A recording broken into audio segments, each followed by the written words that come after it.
Our Old Testament lesson this day comes to us from the book of Samuel, there in the 9th chapter of the second book, beginning at the first verse. At the 9th verse. And King David summoned Saul's servant Ziba and said to him, "All that belonged to King Saul and all of his house I have given to your master's grandson. You and your sons and your servants shall till the land for him and shall bring in the produce, so that your master's grandson may have food to eat. But your master's grandson Mephibosheth shall also eat at my table." Now Ziba had 15 sons and 20 servants. And Ziba said to the king, "According to all that my lord the king commands his servant, so shall your servant do." Mephibosheth ate at David's table, like one of the king's own sons. Mephibosheth had a young son, whose name was Micah, and all who lived in Ziba's house became Mephibosheth's servants. Mephibosheth lived in Jerusalem, for he always ate at the king's table. Now he was lame in both his feet. And turning then to the Gospel according to Mark, we read this day at the 5th chapter. Last week we had read as Jesus had taught parables and then crossed over, and in the midst of the night with sailors, a great storm came up and they were afraid. And he quieted the sea and he quieted the wind.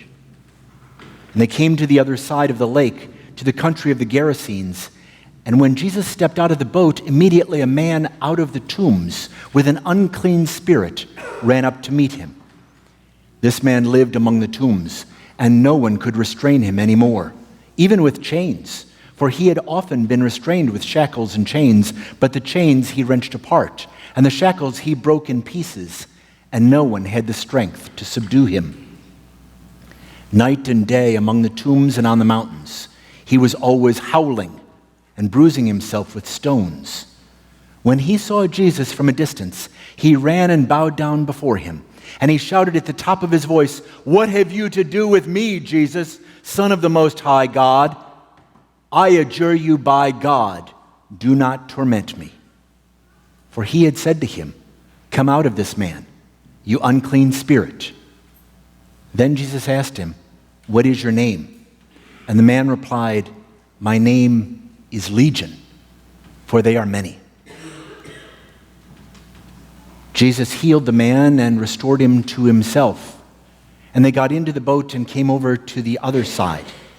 And picking up at verse 21, when Jesus had crossed again in the boat to the other side, a great crowd gathered round him, and he was by the lake. One of the leaders of the synagogue, named Jairus, came and, when he saw Jesus, fell at his feet and begged Jesus repeatedly, "My little daughter is at the point of death. Come, lay your hands upon her so that she may be made well and live." So Jesus went with him, and a great crowd followed him and pressed in upon him. Now there was a woman who had been suffering from a hemorrhage for 12 years. She endured much under many physicians and had spent all that she had, and she was no better, but rather grew far worse. She had heard about Jesus and came up behind him in the crowd to touch his cloak. For she said, "If I could but touch his clothes, I will be made well." Immediately, her hemorrhage stopped, and she felt in her body that she had been healed of her disease. Immediately aware that power had gone out from him, Jesus turned round in the crowd and said, "Who touched my clothes?" And his disciples said to him, "You see the crowd pressing in upon you. How can you say, 'Who touched me?'" But Jesus looked round to see who had done it. So end our lessons for this day. This is a day we've dreamed of. This is a day we've hoped for a long, long time. Your younger sisters and brothers are going to get their own room because you guys are moving away. This is a day when the whole village and town stops to hear your name read over the village. When we, as your church, as your friends and neighbors and community, are able to take pride in all your accomplishments. There is something odd about this day because from the very beginning, we have been responsible for putting them to bed and getting them up in the morning and driving them to school and driving them to practices. And they have been taught all the things that they would need to know for the test. And they have been run through all the practices so that their muscle memory would be able to perform, to hit the mark and respond whenever they were called upon. And suddenly, this afternoon at 1 p.m, we're all going to gather together, and there's going to be an announcement of your names. And we are going to confer upon you that you know everything that you could possibly know, that you have it all together. Some of you even look like that's not true. And we will take pride in you because we have been practicing all your lives. We have been there at all the different meets and plays and concerts. And we've heard you as you've grown, and we've learned how to be proud of you. And we've taken pride as if we have it all together because you have it all together. The reality is, as parents, we never get done. You'll never again be the kids here in the church. Others are going to take your place. But you will always be part of Skaneateles. Wherever you go, whatever you do, you will carry with you that you grew up in Skaneateles, New York, that this is your home and your church. And other people will wonder how to spell it and how to pronounce it. And you will take pride that this is home, for you have known us.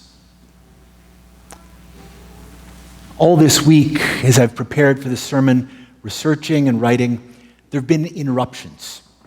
A phone call saying that one was in the hospital. Another that one had gone into a coma. We needed prayer. Another that there was going to be a baptism. Another that we needed to gather in a family's home to honor their memory.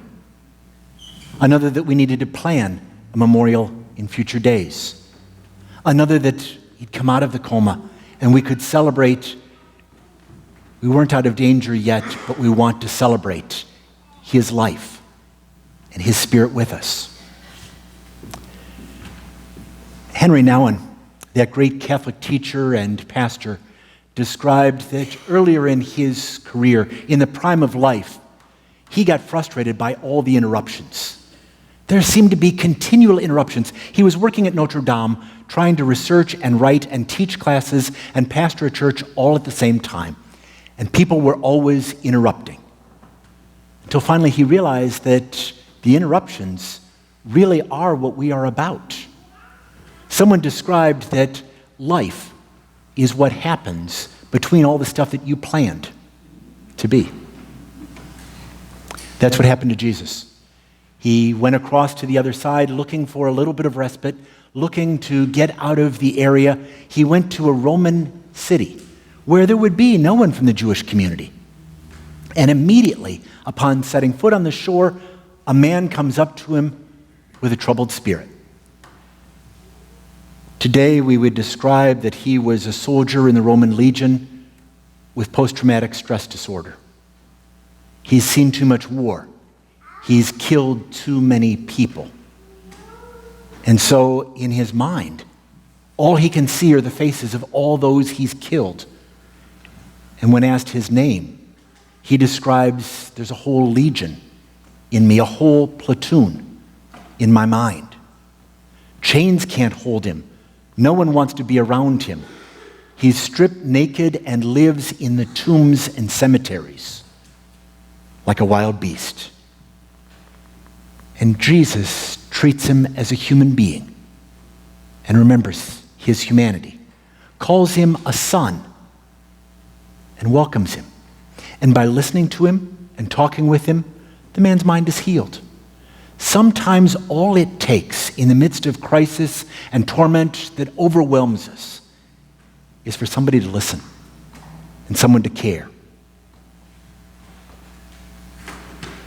In another community, we suffered a terrible epidemic because teenagers decided that nobody cared. And one by one, they killed themselves. And the only way it stopped was when their counselors and pastors sat down with them as a group, in small groups, to listen, to ask what was really going on. And then it gushed forth, and they shared personally the circumstances all of us struggle with, but it seemed overwhelming, and it seemed no one cared. And when somebody did, suddenly the suicide stopped. We need to listen. We need to care. That's really all it takes. Our nation is going to have more veterans coming home from the wars we have been about than we have ever had before, because these wars have gone on longer than ever before, and more are surviving in whatever condition who used to die from that. And as they come home, we need to listen and be there for them in the midst of all their struggles. As Jesus came back across to the other side, he was greeted by Jairus, a leader of the temple. Jairus' role was to teach the people the law and to hold them accountable to it, because the law was the way that you maintained that you were holy. The law was the way that you maintained you were in relationship to God. And when you sinned, when you committed wrong, as everyone did, Jairus was the one who told you what you needed to do to get right with God. He was a keeper of the law. And so he lived his life with ritual purity. He knew absolutely what was required. But his daughter was dying. And in that culture at that time, when someone became ill, it was thought that they had sinned, that they were unclean, that they were unholy. And so those who were of the temple couldn't go near them.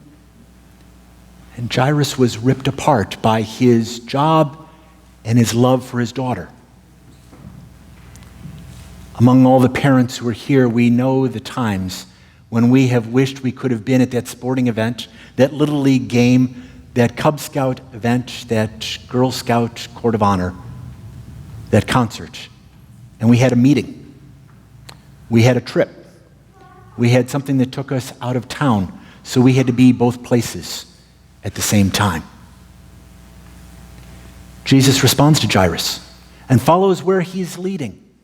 But there in the midst of the crowd is a woman.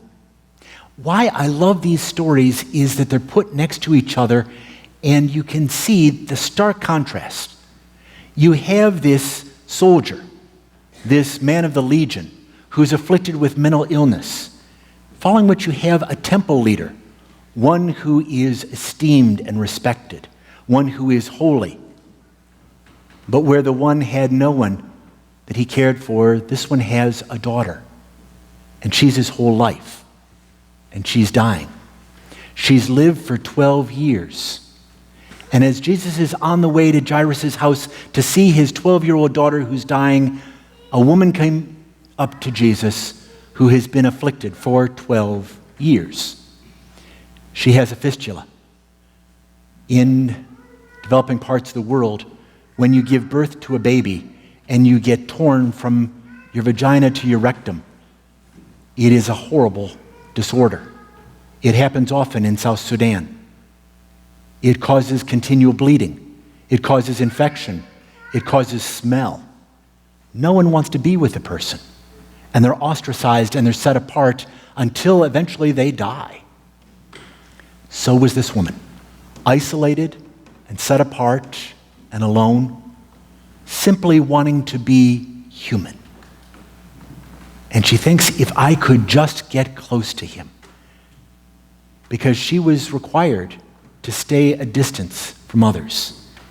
If I could just touch him, not even him, just touch his clothes, it would make me better.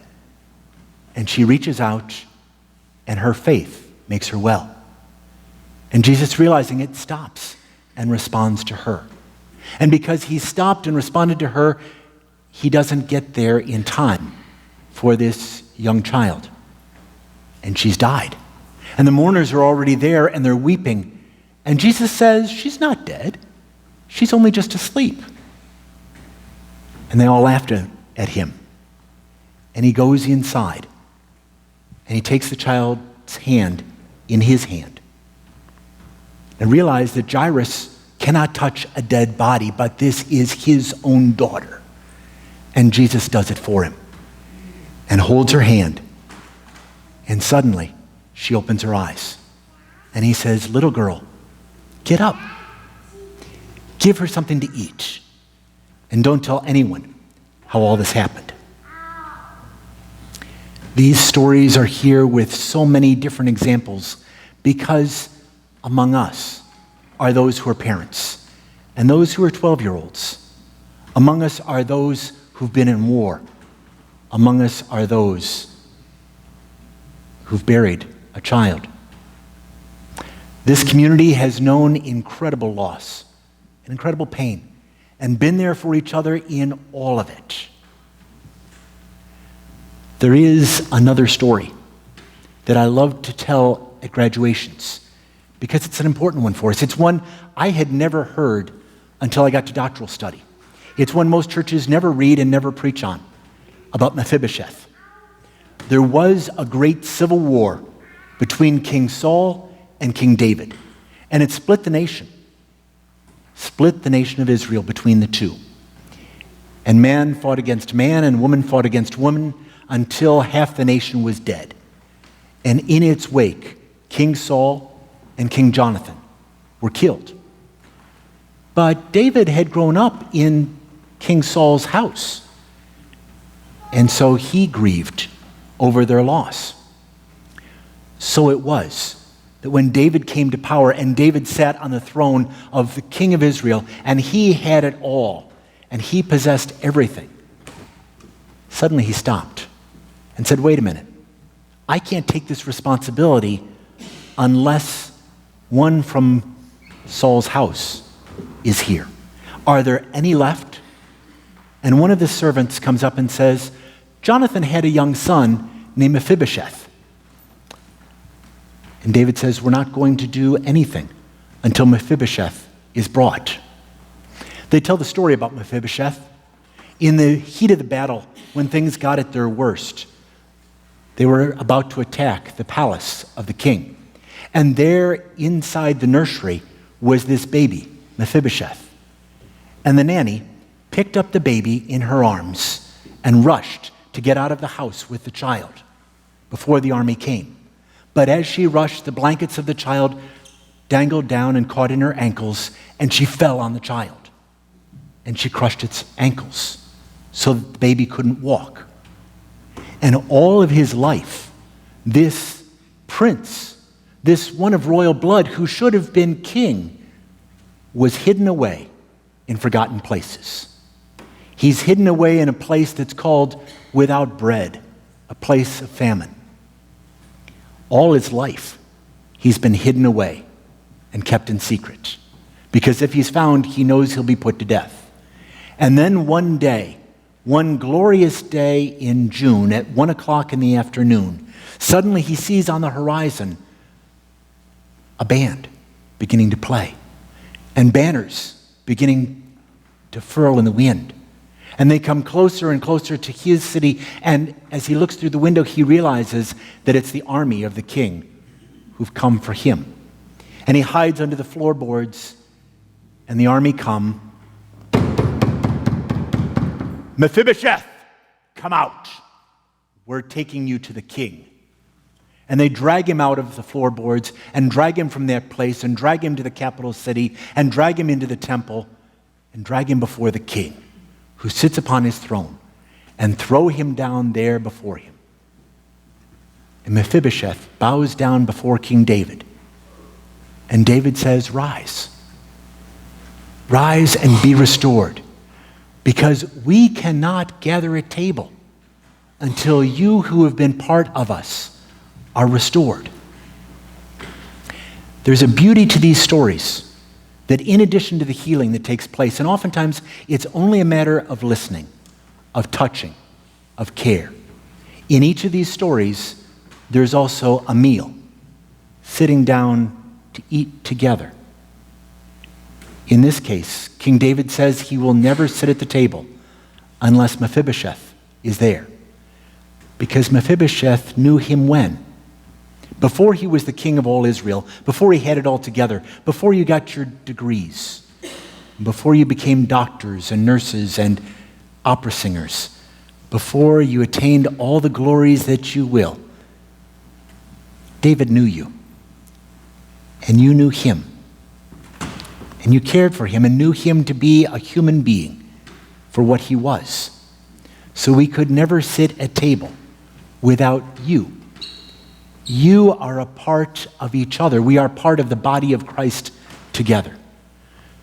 So we hope and pray, when you come home at Thanksgiving, when you come home on Christmas Eve at midnight, when you come home on Easter breaks or summer, that you'll come, that we might gather together. 17 centuries ago, St. Augustine described how wonderful it is that Almighty God, who is creator of the whole universe and everything therein, who knows every different part of it, cares about each one of us. Every one of us is known to God. No one, nothing in all of life is more important to God than you. And nothing is of less importance than you. You will never be forgotten. You will always be remembered and lifted up before God, for we love you and care about you and pray for you. Could we join together?